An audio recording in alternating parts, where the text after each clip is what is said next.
जाहिर सी बात है, अलग अलग सोचेंगे, अलग अलग तरह से काम करेंगे तो उसके परिणाम भी अलग अलग ही होंगे। यह सवाल पूछा जाना स्वाभाविक था कि लोग एक दूसरे से अलग क्यों होते हैं। कुछ लोग ज्यादा स्मार्ट या ज्यादा नैतिक क्यों होते हैं,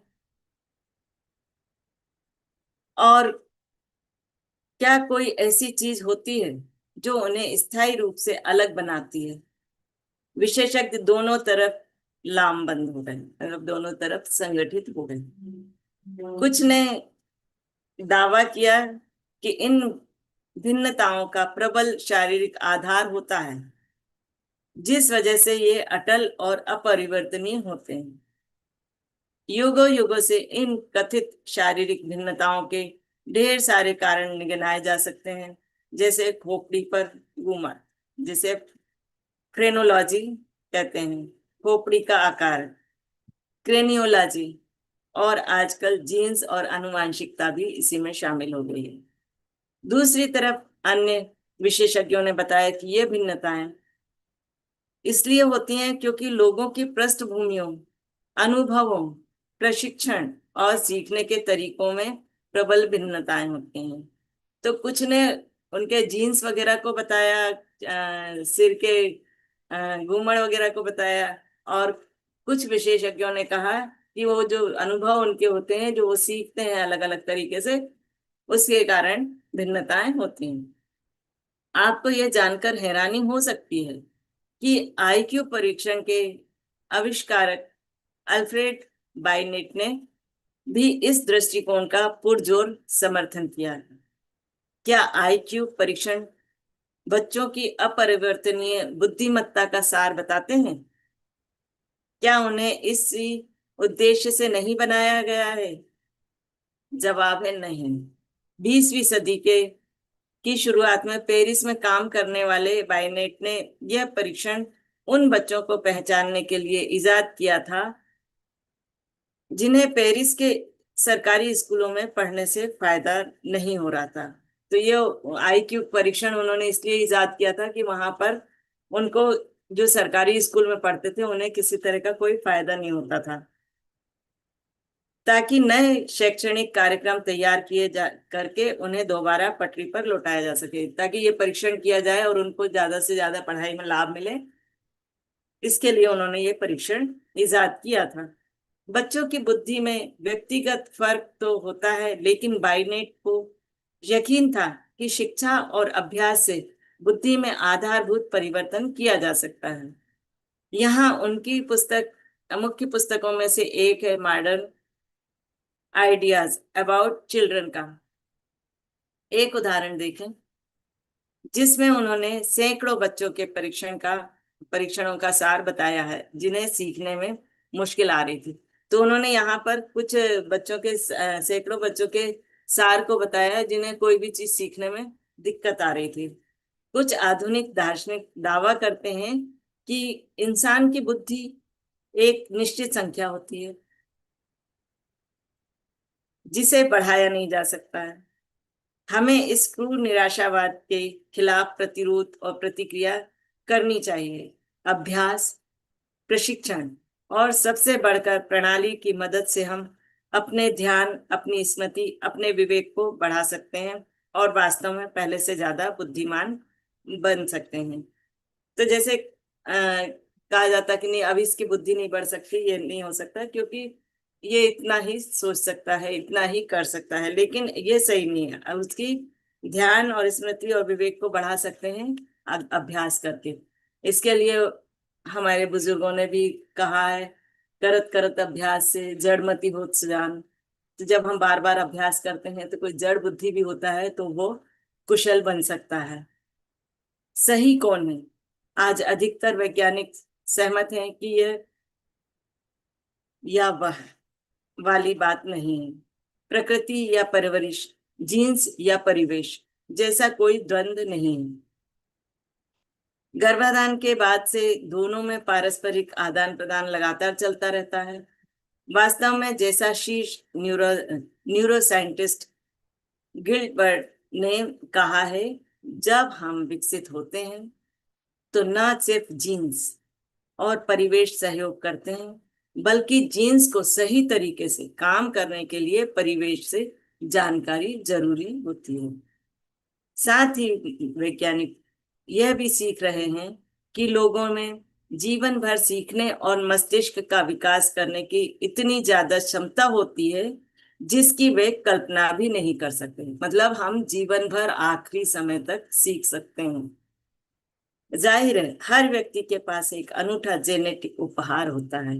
लोग अलग अलग स्वभावों और अलग अलग कौशल के साथ शुरुआत करते हैं, लेकिन यह स्पष्ट है कि अनुभव, प्रशिक्षण और व्यक्तिगत प्रयास आगे की राह पर बहुत फर्क डालते हैं। तो जितना आप अनुभव करेंगे, प्रशिक्षित होते जाएंगे, तो उसका प्रभाव आपके कार्यशैली पे पड़ता जाएगा। बुद्धि के वर्तमान युग के गुरु रॉबर्ट स्टर्नबर्ग कहते हैं कि लोग विशेषज्ञता हासिल कर पाते हैं या नहीं, इसमें मुख्य घटक कोई निश्चित पूर्व योग्यता नहीं है, बल्कि उद्देश्यपूर्ण संलग्नता है। मतलब हम जितने ज्यादा संलग्न होंगे उतना ही हम सीख पाएंगे। या जैसा उनके पूर्ववर्ती बायनेट ने पहचाना था, जो लोग सबसे स्मार्ट बनकर शुरुआत करते हैं वे अंत में हमेशा सबसे स्मार्ट नहीं होते। कई लोग स्मार्ट न बनते हैं, बहुत तेजी से सीखते हैं, लेकिन धीरे धीरे आगे जाकर के उनकी क्षमता कम होती जाती है और वो उतने स्मार्ट नहीं रहते। इन सब का आपके लिए क्या मतलब है? दो मानसिकताएं यहाँ पर वो बता रहे हैं। वैज्ञानिक मुद्दों पर विशेषज्ञों की राय एक है, यह समझना दूसरी बात है कि ये दृष्टिकोण आपके जीवन पर कैसे लागू होते हैं। मैं 30 साल से शोध कर रही हूँ और इसका सार यह है कि आपका दृष्टिकोण इस बात पर गहरा असर डालता है कि आप अपनी जिंदगी कैसे जीते हैं। इसी से यह तय होता है कि क्या आप वह व्यक्ति बनते हैं जो आप बनना चाहते हैं, और क्या आप वे चीजें हासिल कर पाते हैं जिन्हें आप महत्वपूर्ण मानते हैं। यह कैसे होता है?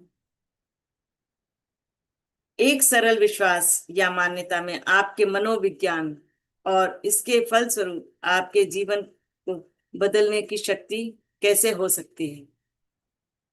जब आपको यह विश्वास होता है कि आपके गुण पत्थर की लकीर हैं, तो आप निश्चित मानसिकता के तहत काम करते हैं। अगर आपने सोच लिया कि आपके जो गुण हैं वो पत्थर की लकीर हैं, तो आप मतलब निश्चित मानसिकता, उसमें और अधिक विकास कुछ कर नहीं सकते। इससे आपको खुद को बार बार स्मार्ट साबित करने की जरूरत पड़ती है। अगर आपके पास बुद्धि की निश्चित मात्रा है, निश्चित व्यक्तित्व है और निश्चित नैतिक चरित्र है, तो आपको इन्हें तथा खुद को श्रेष्ठ साबित करने की जरूरत महसूस होती है। इस मानसिकता के इन सबसे बुनियादी गुणों के मामले में कमतर दिखना या महसूस करना नहीं चाहते हैं। हम में से कुछ लोगों के को बचपन से ही इस मानसिकता का प्रशिक्षण दे दिया जाता है। बचपन से ही मैं स्मार्ट बनने पर केंद्रित थी। लेखिका कहती हैं कि बचपन से ही मैं स्मार्ट बनने पर केंद्रित थी, लेकिन मुझ में निश्चित मानसिकता भरने का श्रेय छठे ग्रेड की टीचर श्रीमती विल्सन को जाता है। अल्फ्रेड बायनेट के विपरीत वे मानती थी कि लोगों के आईक्यू स्कोर ही उनकी बुद्धि की पूरी कहानी बता देते हैं। वे हमें आईक्यू के क्रम में क्लास में बैठाती थी। वे केवल सर्वोच्च आईक्यू वाले विद्यार्थी को ही झंडा उठाने, बोर्ड साफ करने या प्रिंसिपल के पास चिट्ठी लेकर जाने का काम सौंपती थी। जिनका आईक्यू बहुत अच्छा रहता था वो उनको ये काम सौंपती थी। उनकी आलोचना से हर दिन पेट में दर्द होने लगता था। इसके अलावा यह मानसिकता भी बन जाती थी कि जिसमें क्लास के हर विद्यार्थी के दिलो दिमाग पर एक ही लक्ष्य हावी हो जाता था, स्मार्ट दिखो, मूर्ख मत दिखो। कोई क्यों सीखने की परवाह करता, सीखने का आनंद लेता, क्योंकि जब भी वे हमारा टेस्ट लेती थी या क्लास में हमें कुछ सिखाती थी, तो हमारा पूरा अस्तित्व ही दांव पर लगा देती होता था। मैंने बहुत से लोगों को देखा है कि जिनके दिलो दिमाग पर खुद को साबित करने का लक्ष्य हासिल हावी होता रहता है, क्लास में, करियर में, संबंधों में। तो कई लोगों का लक्ष्य रहता है, दिमाग, दिलो दिमाग पे रहता है कि मैं अच्छे से अच्छा साबित हूं। हर स्थिति में वे अपनी बुद्धि, व्यक्तित्व और चरित्र की पुष्टि करने का तरीका खोजते हैं। वे हर स्थिति का मूल्यांकन करते करते समय सोचते हैं, मैं सफल होऊंगा या असफल, मैं स्मार्ट दिखूंगा या मूर्ख, मुझे स्वीकार किया जाएगा या अस्वीकार, मैं विजेता जैसा महसूस करूंगा या पराजित होऊंगा। लेकिन क्या हमारा समाज बुद्धि, व्यक्तित्व और चरित्र को महत्व नहीं देता है? क्या इन गुणों को चाहना सामान्य नहीं है? हाँ, लेकिन एक और मानसिकता है जो यह मानती है कि इंसान के गुण ताश के वे पत्ते नहीं होते हैं जो आपको बांटे गए हैं और जिनके साथ आपको जीना होगा, क्योंकि आप उन्हें बदल नहीं सकते। आपको हमेशा खुद को और दूसरों को यह विश्वास दिलाने की कोशिश करनी होगी कि आपके पास तीन इक्के हैं, जबकि मन ही मन आपको यह चिंता सता रही है कि आपके पास सिर्फ दो दहले ही हैं। कई मानसिकता आपकी सोच को बदल देती है। यह मानती है कि आपको जो ताश के पत्ते मिले हैं वे विकास का शुरुआती बिंदु हैं। ये विकासवादी मानसिकता इस विश्वास का पर आधारित है कि आप अपनी कोशिशों, अपनी रणनीतियों और दूसरों की सहायता के जरिए अपने बुनियादी गुणों का विकास कर सकते हैं।